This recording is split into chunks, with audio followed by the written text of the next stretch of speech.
किस एक गलती की सजा में राजा हरिश्चंद्र को शमशान का नौकर बनना पड़ा।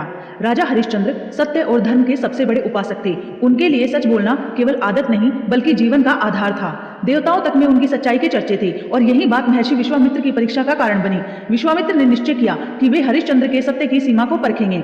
उन्होंने राजा से दक्षिणा में पूरा राज्य मांग लिया। बिना एक पल सोचे हरिश्चंद्र ने अपना सिंहासन, महल और वैभव त्याग दिया।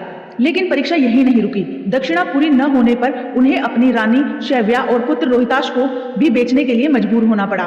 दक्षिणा अभी भी पूरी नहीं हुई थी। सत्य के मार्ग पर चलने वाले हरिश्चंद्र के लिए वचन तोड़ना असंभव था, इसलिए उन्होंने अपने लिए कोई आसान रास्ता नहीं चुना। जब उनके पास देने को कुछ नहीं बचा तब भी उन्होंने झूठ नहीं बोला और न याचना की। जीवित रहने और दक्षिणा पूरी करने के लिए उन्होंने काशी के शमशान में चांडाल की नौकरी स्वीकार कर ली, जहां उनका काम था हर शव के दाह संस्कार से पैसे वसूल करना। यह काम समाज में सबसे नीचा माना जाता था, लेकिन हरिश्चंद्र के लिए पद नहीं, सत्य सबसे ऊपर था। शमशान में काम करना उनके लिए अपमान नहीं बल्कि अपने वचन को निभाने का अंतिम रास्ता था। इसी कारण एक महान राजा स्वयं को मिट्टी और राख के बीच ले आया और नियति की सबसे कठोर मार तब पड़ी जब उनका पुत्र सर्पदंश से मृत्यु को प्राप्त हुआ। रानी अपने ही पुत्र का अंतिम संस्कार करने शमशान पहुंची, जहां राजा हरिश्चंद्र चांडाल बनकर कर वसूल कर रहे थे।